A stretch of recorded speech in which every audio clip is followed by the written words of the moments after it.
12th of May, a picture would be posted onto the paranormal board of 4chan with one reply. One reply creating an entire new genre of online horror. As it states, if you're not careful and you clip out of reality in the wrong areas, you'll end up in the backrooms, where it's nothing but the stink of old moist carpet, the madness of mono yellow, the endless background noise of fluorescent lights at maximum humbuzz, and approximately 600 million square miles of randomly segmented empty rooms to be trapped in. God save you if you hear something wandering around nearby, because it sure as hell has heard you. Imagine for a second that you're leaving work. It's late and everyone has gone home, and as you're walking, you take a moment to soak in the once populated space, basking in the eerie silence. How about leaving school after hours, not a soul in sight, and as you go through the empty, windowless hall, the feeling like you just stepped into another world starts to settle in. Now, imagine you're hanging out with some friends trying to record something, and as you take a step in whichever direction, you find yourself lost and alone. That's the concept that Kane Pixels would use to make a sensational Backrooms series. Welcome to Undeveloped Reels, an undeveloped project with even more undeveloped ideas. I just want to take a moment to say thank you, truly and genuinely from the bottom of my heart, for all the support and love that you've shown to the Rocky video. It was my first ever video to that degree, and I just want to say thank you so much. With Kane Pixels' movie right around the corner, I wanted to take some time to talk about the series that he made. And more specifically, I wanted to talk about the horror, the stuff that I liked about it, the stuff I didn't like, the story, and just my overall thoughts on liminal spaces and backrooms in general. I've always had this kind of weird fascination with them, and with the movie right around the corner, I thought no better time to talk about it than now. The first video in this series, the Backrooms found footage, starts off basically bar for bar like how I said in the beginning portion of the visualization in the video. It starts off with a bunch of kids trying to make a homemade horror film, with the camera guy in particular falling into the backrooms. The video does a really good job at showing just how weird and dreadful it would be to be lost in a place like the backrooms. I mean, imagine it. An endless maze almost, with yellow halls and bright lights that just drone in your ear 24/7. It's gotta be weird. As the video goes through the poorly lit halls that twist and turn, we catch a glimpse of some kind of creature lurking around the corner, stalking our main camera guy.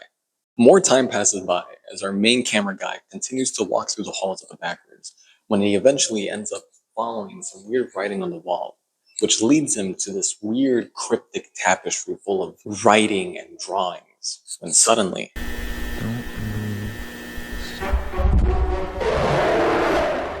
now being chased by the creature, our main camera guy is unsure on where to go. He runs around aimlessly when eventually he finds a hole in the ground that he jumps through. That segment was genuinely very well done. From the very beginning, when we're shown the quiet walkthrough as our main camera guy goes through the halls of the back, to then us seeing small glimpses of the creature as it peeks around the corner, and then it finally breaking that silence when he begins to chase down not only the camera guy, but us, the audience. It caught everybody by surprise. I know it caught me by surprise. I feel like it brought to life that uncanny and eerie feeling that the 4chan post was trying to convey. After our camera guy falls into the pit, he ends up stumbling across a multitude of different looking rooms, a lot of them being replicas almost of everyday things that we see in our world. Chairs, office buildings, doors, exits, but just twisted in some way, shape, or form. Our camera guy eventually ends up finding what he believes to be an exit, similar to that one right there, that just ends up bringing him to the very beginning, the same lonely, quiet, and endless yellow halls of the backrooms. Our camera guy continues to walk through the halls of the backrooms when the exact same creature finds him again. A chase sequence ensues as he's running around through the halls of the backrooms, dodging and weaving through corners. He eventually stumbles across a dead end, with his only escape being a hole in the ground. In a moment of hesitation, our camera guy ends up being caught by the creature, and we see his camera fall through the floor and free fall in our own real world back onto the earthy ground that we call home.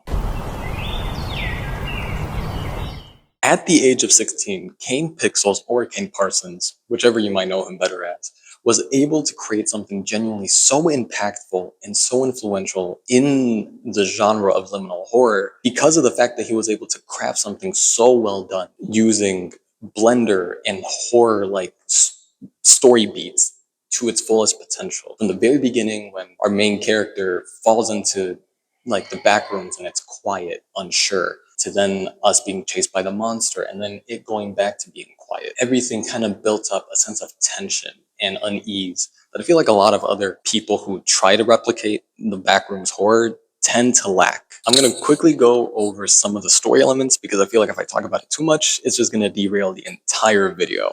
And I'm not here for that. The next couple of videos that show up after the first found footage video were shown this organization called Async trying to discover the Backrooms, either making it or discovering it. We're still not entirely sure. However, with these videos, we're shown that Async believes that the Backrooms can be a solution to housing, to storage, to a whole multitude of things. But we're also shown just how volatile it can be, with the way to get there being a portal that kind of rips a fabric through time and space.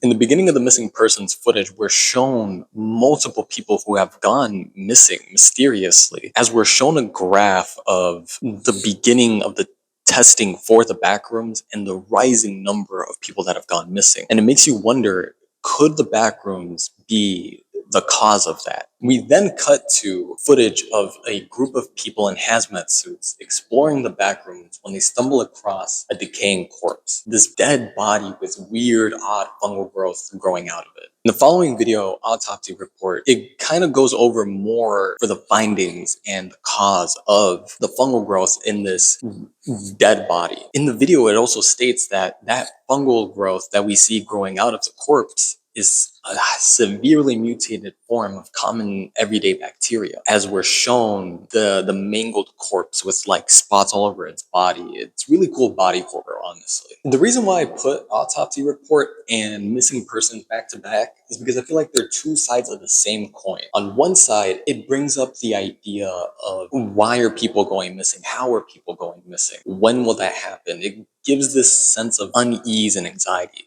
Like it could happen to anyone. And then the other side of that coin being when that person does go missing, how the hell do they end up turning into that weird fungal corpse? It builds a nice sense of anxiety while showing different aspects of horror, like the body horror aspect. Informational video shows a character who the audience will come to find later on is called Peter Tench, as we see Peter walking the halls of the Backrooms with his team, eventually being swept away from his team, leaving him alone and stranded. Hey guys, can you hear this?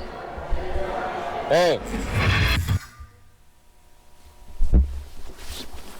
Guys. Guys? As Peter Tench continues to walk through the halls of the Backrooms, he discovers furnished rooms and different looking areas, very similar to how our cameraman in the first found footage video did. As the video continues, we're shown Peter walks through the halls of the Backrooms when he stumbles across a secured looking room. And what I mean by secured looking room, I'm talking about like cement walls with a door that looks very, very similar to that, with just red like painted over it. And as he enters inside the room, we see computers, office chairs kind of scattered across when all of a sudden an alarm bell starts blaring and the screen is flooded with red lights, which causes the video to shortly end. This video lays down the groundwork for a plot point that becomes really important later on in the series. And it also introduces a trope I personally enjoy a lot, that being time dilation. But that gets brought up way later on in the video, so don't worry about it right now. Marv and his crew of explorers are getting ready to go explore the back rooms as they cross the threshold. And as they're crossing this threshold, we see a very similar looking security room, or like secured room, as the one that we saw in informational video. And as they're exploring the halls of the back room, they end up bringing up like possible plans and future events that Async might hold. They're not getting to that until after the presentation. When did that go? They eventually end up discovering a room with a door in the far back and a bunch of pitfalls in the shape of like a gridded pattern. One of the members of the crew, who we come to find out is called Mark, ends up crossing his way to the very back of the room, eventually making his way through the door and telling Marv that he needs to make his way over to document the oddities and the weird things that's on the other side. However, Marv would never really make it to the other side. He ended up falling down a hole and onto another floor of the back rooms. Marv, trying to find a way to get upstairs back to where he was originally, ends up discussing it with his crew members. His crew members are telling him to just stay put, that they'll figure something out, they'll get a cable, when all of a sudden... What was that? What was what? I don't know. I didn't hear anything up here. It sounded like... I think there's somebody down here. Marv ends up trying to investigate the sounds of where those cries of help are coming from, much to the disapproval of his team. And while he's trying to find the person, he sees a gap in the wall, which leads him to this area far different from anything we've seen so far. A location that kind of resembles like a suburban street in the dead of night. The cries eventually lead Marv to this house, and as he opens the door, he sees a hall descending downwards. He takes the hall and it leads him to a room where he sees signs of life, the possibility of trying to find this person that he's been looking for growing higher and higher. Marvin, That's not a person. what is it? That is not a fucking person! What? Marvin, talk to me. What do you see? In a tense and terrifying chase sequence, Marv ends up making his way back from where he came from, retracing his steps, stumbling and crawling his way toward there, eventually making it to where he first fell down, begging and pleading for his crew members to drop down the rope. At just the nick of time, he grabs it and begins to climb his way up. Pitfalls might be genuinely one of my favorite videos in the entire series. And the reason for that is because we get to see a whole lot of things. We're shown async and what they get up to without really diluting the pace of the video. We're then shown just how weird the backrooms can get. And then finally, we cap off the video with Marv finding this creature that's been trying to lure him. In that moment where Marv says, "That's not a person," genuinely, chef's kiss. Really, really well done. I really, really like this video. The following videos show Async reacting to the body cam footage that Marv had on him in the events of Pitfall. They finally found a monster, some living entity within the halls of the backrooms. We're then shown like a presentation video almost of Async holding this event, trying to get more sponsors, more money. And then we're finally shown the other side of the informational video. We're shown security footage of Peter Tench inside of that security room.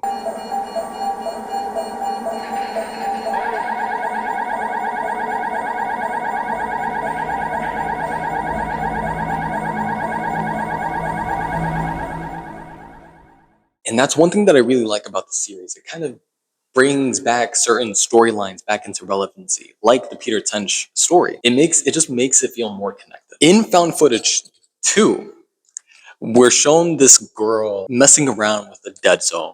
Dead zone being just a pocket that she found where things are falling through it. Similar to how our first found footage victim fell into the backrooms. It was a dead zone almost. And as she's throwing a baseball, wood chips, and even trying to measure how deep it goes, she ends up being sucked into the backrooms. She ends up wandering around the backrooms, and while she's doing that, she finds daily appliances and furniture almost, light switches that she's able to turn off and on, stovetops that are around like the corner of the rooms, and furniture like chairs and tables. However, they're really warped. The tables are super high, same with the chairs.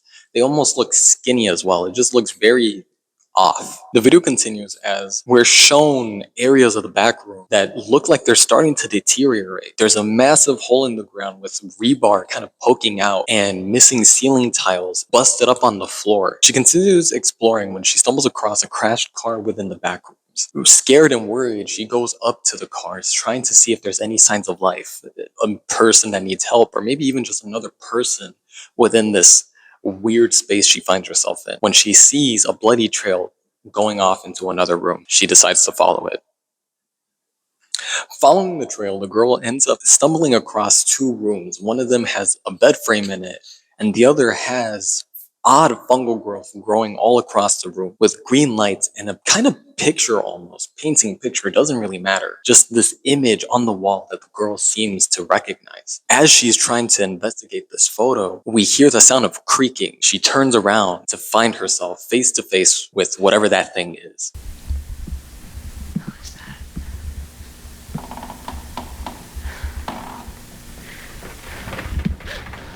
Whoa, what the fuck?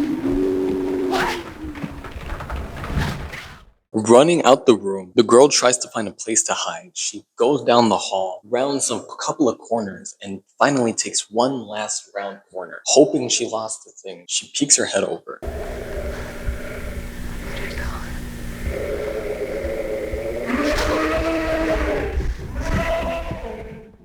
The chase sequence ends up leading her back to the very beginning of where she first fell through, forcing her to jump down that hole she found in the beginning of the video. And in that hole, she ends up in a place that's a very cheeky reference to the pool rooms, another liminal concept within the whole Backrooms horror scene. Cornered and scared, the girl tries to hide in this secluded room when all of a sudden she hears crackling as we see green energy starting to burst through the room that she's in, cutting the video short.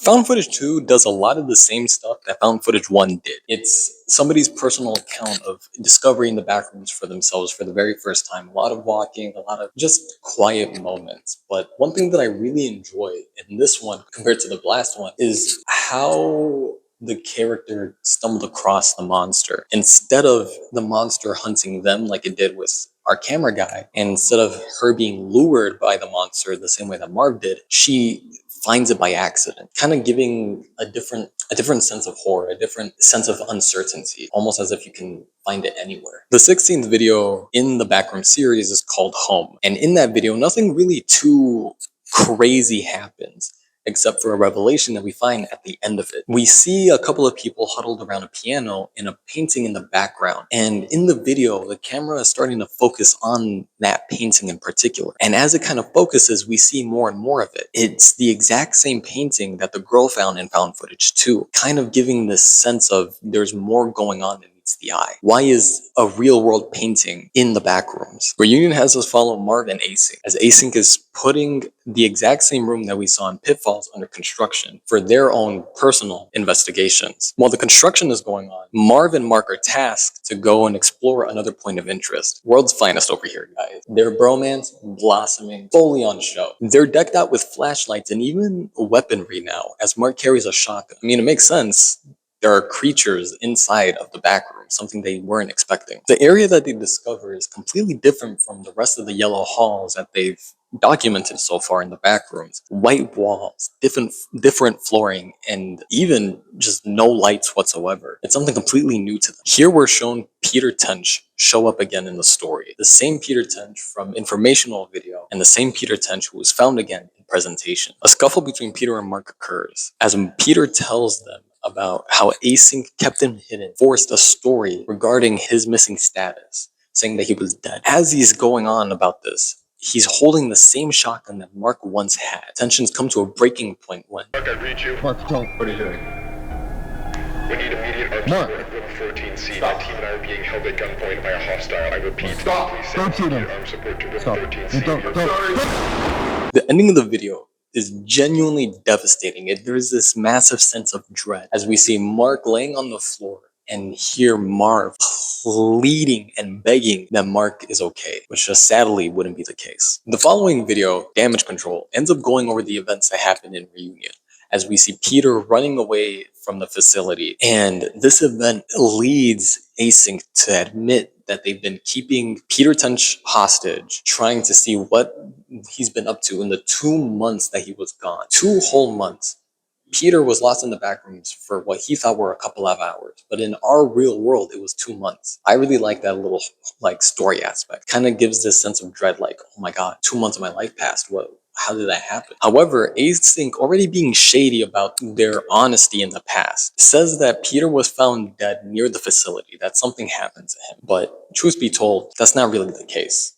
They did something to him. The next couple of videos kind of take a bit of a detour from the rest of the things that we've seen in the Backroom series, with Overflow being the earliest possible point in the series that we've seen. But I just want to highlight that in the Overflow video, we see the same burst of green energy that attacked our main girl in Found Footage 2, kind of showing just how volatile and dangerous the Backrooms really is. I mean, it's a rip in space and time. There's bound to be consequences. And the next video tile and lighting survey, we see how async just kind of goes into meticulous detail, talking about the manufacturing of the lighting, those measurements, what goes inside of it, what it's made out of, all of that. But the thing that I kind of want to highlight more importantly is the fact that with these foundings, there are stickers of manufacturers and serial numbers that are linked to the real world. The trough for lighting in the Backrooms is linked to Philadelphia, somewhere in our real world that people know about. It's a little odd, makes you question.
In Found Footage 3, we follow a man called Robbie, who just so happens to be going through his day-to-day life when all of a sudden he hears these weird noises coming from inside his own house. After he goes to try and investigate, he ends up being thrusted straight into the Backrooms, and honestly, it looks like a pretty brutal fucking, attempt. He slams his back into, I'm assuming, a desk. I don't know, bro. It's rough. It's really rough.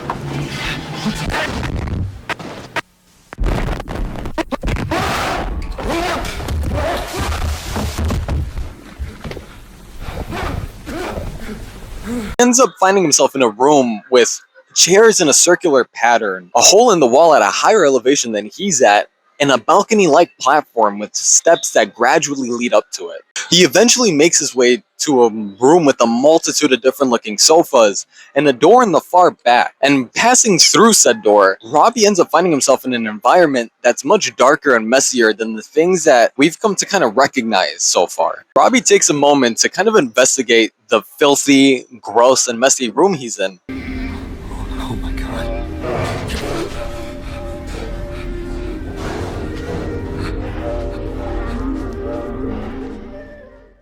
He's not alone. He begins to run back from where he came, trying to lose that thing, make sure that he's out safe in the open, when he hears it scurry after him, even turning off the lights so that way Robbie doesn't see what it is exactly. Finally makes it back to the brightly lit, safe and quiet sofa room, taking a moment to gather his breath and just go over what just happened. And as he's trying to leave,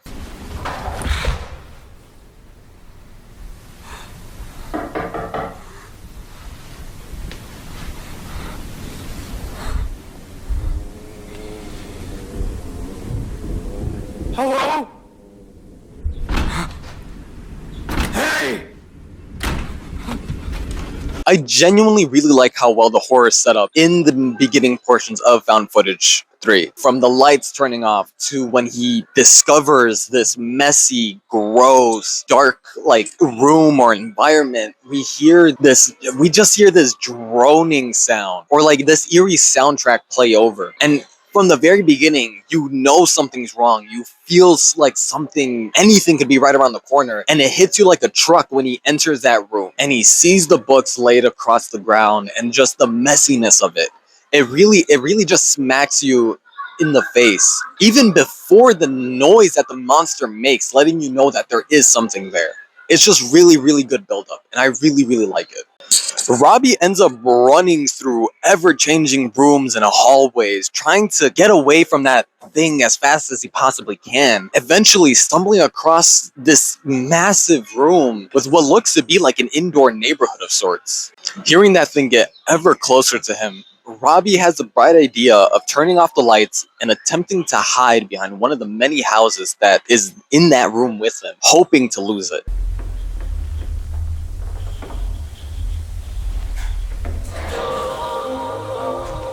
Only to be found. After running for a bit, Robbie ends up in a really interesting room. A room that contains speakers that are just blasting this odd noise or frequency. It's this kind of clicking, almost Morse code-like sound. And another room that contains a whole radio, some line of communication that Robbie tries to use to his advantage. Messing around with the radio, Robbie ends up hearing something that almost sounds like talking. He tries to follow the noise, and it leads him back to the main room with the speakers. However, something's different. The speakers aren't making any noise. So where could the talking be coming from? This sense of dread and eeriness starts to fill up the air, as we're not quite sure what it is. And Robbie still tries to follow that talking to investigate. Following where that talking's coming from, Robbie ends up finding a door. Lo and behold, that talking is coming from behind the door. He opens it only to find that exact same neighborhood that he was at on the other side. However, something's up. He starts hearing noises coming from somewhere.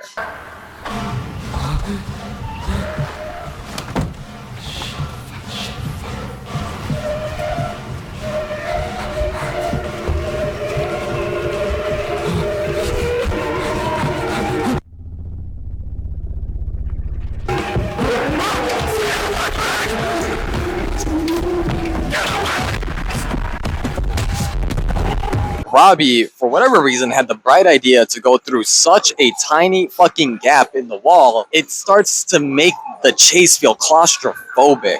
He's crawling through and crying for help, and as he finally gets out of that little gap, he throws a bunch of furniture and other things to try and block him and whatever that thing was, cutting the chase short. This moment and another moment later on in the video are probably one of my more favorite moments in the entire Backrooms series, and honestly, in my opinion, make up for the length of the video. And my reason for that is because that entire sequence that he's chilling in the speaker room, you see and feel like there's going to be this big jump scare moment, that it's building up to some big crescendo. And truth be told, it does. It's very predictable. But I think what makes it so special is the fact that Kane Pixels ends up putting a pause to us seeing the monster, to revealing the monster, and then it cuts right back in as we hear it scream. It catches you off guard. Add to the idea that Robbie's dumbass decides to go through a tight gap. It gives you this anxiety and this claustrophobia as he's crying out, screaming, and running. It's just a really, really well thought out moment, and I like it a lot. After defeating the monster, Robbie ends up wandering the same endless halls. However, this time, stumbling across a multitude of different locations. Some areas almost representing industrial spaces, offices, even passing by what looks to be a megalophobic city of sorts that glows bright red, and eventually stumbling across the same yellow halls of old. As he continues to explore the same yellow halls of the Backrooms, he ends up finding a hole in the wall, and as he goes to investigate it, he ends up finding the exact same room where it all began. The same chairs in a circular pattern, the steps leading up to the balcony-like platform. However, this time, he finds himself on the other side at that exact same wall, at a higher elevation. Kind of making you think, how in the hell did he circle back to this exact same place after everything he just went through? After some time passes, Robbie ends up finding himself in this room with clouds on the wall, a house in the middle, and what looks to be signs of something more being there, with bloody trails leading off to different directions, clothes sprinkled across the floor, and a statue of a soldier phasing out of the ground. Robbie ends up walking inside of the house, and he hears a man talking. somewhere. Trying to seize the opportunity, Robbie looks for the man and he's not able to find him, but he still hears him. Taking a shot in the dark, he ends up calling for help, and eventually they have a back and forth. Somehow, some way, Robbie is able to communicate with the man. The walls between our real world and the Backrooms is so incredibly thin that communication is possible. After Robbie and the mystery man communicate for a bit, Robbie realizes that the sound of the mystery man's voice is coming from the other side of the wall. And with his only hope of escape, he ends up asking this mystery man if there's any way for him to break down the wall that's between the both of them. Thank you. I think it's... What the fuck? What? Oh my god. Oh my god. What the fuck?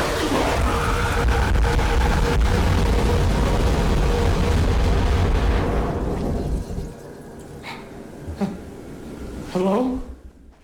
Only to seemingly end up trapping this poor soul into the Backrooms, leaving Robbie totally and utterly alone again. This is the other moment I was talking about in the earlier portion of the segment that I just really genuinely enjoy. It's such fun world building, and Kane Pixels just takes it up another notch with the realization that this man, this probably father based on the photo, tries to help Robbie, and for whatever reason, this thin reality between both worlds ends up sucking him into the Backrooms. It's just such a devastating realization, and kind of adds to that horror of it can happen to anybody, it can happen at any time, and it's just really well done. One of my favorite moments in the series. And while I did like those two parts, overall, I just kind of feel like Found Footage 3 is the weaker entry in the found footage portion of the series. It's still definitely very good, but there's just a lot of downtime and moments where I feel like it doesn't really go anywhere. But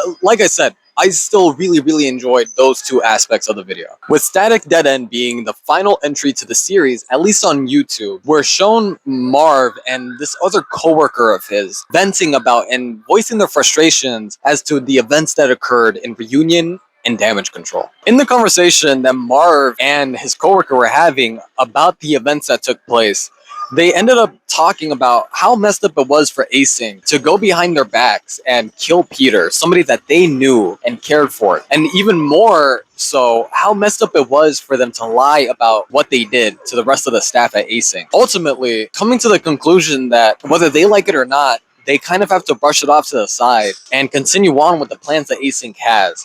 Kind of giving this feeling of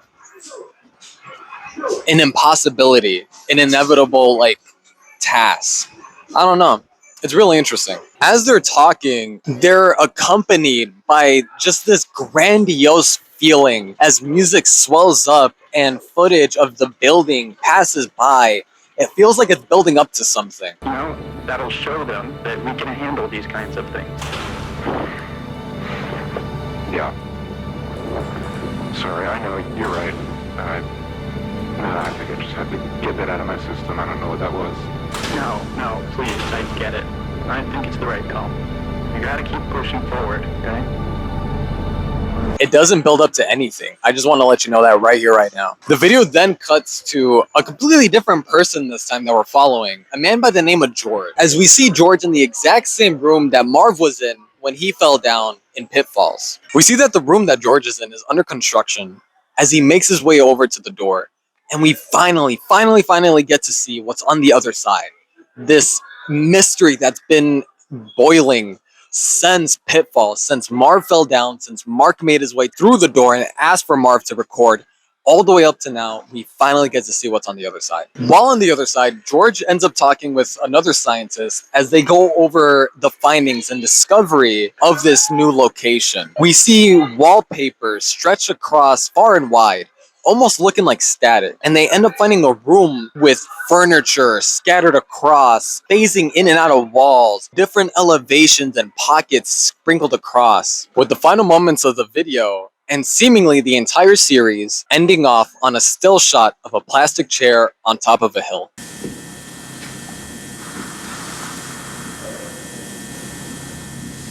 After watching the series for the first time ever since 2022, I just wanted to kind of go over my personal thoughts and opinion. A lot of the things that I enjoyed and a lot of the other things that I didn't really enjoy. One of the big pros that I have for the series is the horror. I really enjoyed the horror that was found throughout the entirety of the series. And more particularly, I want to talk about 3 horror aspects that I thoroughly enjoyed. That being the monster, which was the first horror. The second horror being the people going missing. And then the third one being just the overall eeriness of the locations. With the monsters, I really enjoyed how few and far between they used them. And I liked how we interacted with them every time we saw the monsters. In Found Footage 1, the camera guy was being stalked by one of them. It was hunting him down, and then when the camera guy was busy reading something on the wall, it jumped to try and attack. And in Found Footage 2, we see that the girl stumbles across them by accident, kind of giving that feeling, as I stated earlier, of they can be anywhere. And then when Marv interacted with the monster, it lured him to what was an attempted attack. I don't know. I just really like how the monsters were utilized in the series. The next portion I want to talk about regarding the horror has to be the missing people. I really like the fact that the series kind of built up this idea that the Backrooms is tearing both realities so thin that anybody can fall into the Backrooms at any time, at any place. It doesn't tell you why, it just happens. And I think that's really scary. Because imagine you're walking with like a little sibling of yours, and then one second you're holding their hand, and then the next they're gone. That's so scary, that's wild. And it can happen to anybody. And then the third horror aspect that I want to highlight is the eeriness that these places have to offer, with the VHS grain film effect kind of giving this uncanny feeling, making you think that like you shouldn't be watching this. And then the shakiness of the camera giving you that claustrophobic or even nauseous feeling, because you're running with them. You're in these tight areas with them. It makes it feel really immersive. And then finally, just the idea that these places in the back room are a weird, uncanny reflection of our real world. It's really nice. It's eerie. I like that a lot. It's really cool. My second pro for the series has to be the plot points and story elements that get introduced throughout the rest of the series, with the main story beat or plot for the entire series being Async, this mysterious company or mysterious like powerhouse trying to discover the Backrooms and use it for their own benefit. And I really like that a lot because it kind of shows the hubris of humanity, thinking that they can make something for themselves and for their own benefits. But in all reality, Async doesn't know what the Backrooms has to offer. They don't know anything. They just made it and think that they could control it. And as the series continues, we see that that's not really the case. I really like that little overall main plot. When it comes to plot points that the series introduces, I really enjoyed how they were able to bring the Peter Tench storyline back into relevancy. Because if they just left it at Peter going missing and him stumbling across this room and they never brought it up again, it would have been shocking, but it just would have also been very lackluster. There would have been no meat, no substance. However, Kane Pixels did bring Peter Tench back into the story. It just made it feel a lot more coherent and structured, and I really like that. I think the third biggest pro that I have to give the entire series, and even Kane Pixels himself, is the production. The idea that from a young age, he was able to make the entire series on Blender, something that's already so difficult for the average person to do, and only get better with it as time went on. The locations that he was able to make is genuinely jaw-dropping. Now granted, the human models, like the people in the hazmat suits, do look a little wonky, I'm not gonna lie, but the actual locations themselves are really breathtaking. They're just really well done. I can't even imagine the amount of time that must have gone into it. I don't know. Just the production overall is really solid. And it only got better as the series continued. Now, unfortunately, we do have to get into the things that I didn't particularly like or find interesting. My first negative with the series, or my first con, would have to be the fact that while I did like a lot of the plot points and story elements that the series had to offer, I didn't like everything about it. And more particularly, I didn't really feel like the story went anywhere. And two segments come to mind. The first segment being lighting and tile survey, an entire 8-minute long video going over meticulous detail regarding the lights and troffers that we see throughout the complex and the light bulbs and what they're made out of, what their dimensions are. Like, it goes into super, like, specific detail, and that's really cool. But just to get to the very end where it says that these were probably manufactured in Philadelphia, a real place in the real world that people know about, I feel like they could have easily brought that up in just a passing by sentence or just another way of getting that point across better. And I think the reason why that sits so negatively with me is because of the fact that lighting and tile survey was a good couple of episodes away from ending the series. Like, I think it was probably the 18th or 19th video in the series. That's really late to do something like that. Where does that go? I don't know. I just didn't really like that aspect. The other segment I want to talk about is how they brought up the idea that there's this virus or bacteria that's in the Backrooms that's a severely mutated version of the one we have here on Earth, and that the body that they found had this fungal growth, but it doesn't really go anywhere after that. Now, I thought about this, and if I thought about it, then probably a whole bunch of other people thought about it too. What if that was just Kane Parsons setting the groundwork for the monsters we see in the series being that mutated fungus, or being the bodies that were affected by the fungus? And to my point, that's fair, but that fungus never really gets brought up again. It was just kind of a one and done thing. While we do see the fungal growth throughout the rest of the back rooms, I don't know, it never gets brought up again. And I'm okay with the monsters being mysterious and all of that. I get it. I want them to be mysterious too, but I feel like if you're going to introduce something, at least hint more at it, so that way audiences can make their own assumptions. Just little aspects like that kind of got built up in the series that I feel like didn't really go anywhere. I think my second and final biggest con or negative for the series would have to be the ending for the YouTube series. Remember that little portion I did before I started talking about my personal thoughts? Yeah, I feel like Static Dead End, the final video to the series on YouTube at least, was kind of a nothing burger because it didn't really introduce anything that felt new or plot twist worthy. Because if you remember, the video started off with Marv and his coworker talking, and music is building up, and we're shown the rest of the async complex, and it feels like there's going to be this big hurrah, this big plot twist, and it just cuts to George in the back rooms, and we see him say, oh yeah, the walls do look weird. They're the patterns are stretched super wide and thin. It looks like static. We see furniture phasing into the ground and other things. He just talks about how weird everything looks. And for Async, that is a really huge discovery. It's Async's first time discovering that. But in my opinion, it's not the audience's first time discovering that. We already knew those things happened. So it was what was the point of having that little session? And I think it just kind of sits really negatively with me as well, because of the fact that if the Backrooms movie never came out and Static Dead End was supposed to be the final episode in the series, it left off on a really anticlimactic cliffhanger, and it just showed a plastic chair on top of a hill. I think overall those are probably my biggest negatives with the entire series, was the fact that, specific plot points just kind of felt like they didn't go anywhere, and the ending being really anticlimactic. However, just like anything, that's my opinion. I don't know. I don't want to end this video negatively though, because truth be told, I really did enjoy the series, and there's a lot of things to like about it as well. Like I said before, I think overall, just importantly, I want to say that what Kane Parsons did was genuinely amazing. He was able to make something like the Backrooms with basically nothing, using just Blender and some really good ideas, and turn it into this entire series that everybody knows about. And it even got a movie. So I'm gonna say this to you, my audience. If you got the time, if you have the money, please go and watch the movie, because I know for a fact I'm gonna watch it. If anything, I might even make a little review on it.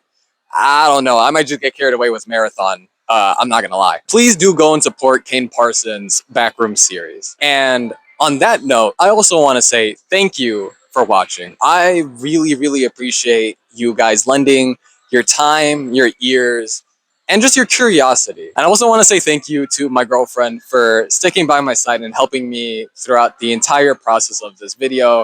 And I also want to say thank you to all the people who decided to let me record in their facilities or establishments, the Harold Washington Library out in Chicago, and the people here at Waukegan's Family Fun Choice. Truly and honestly, thank you so, so very much. And one last time, I know I said this probably a dozen times now, thank you for watching, and I'll see you next time.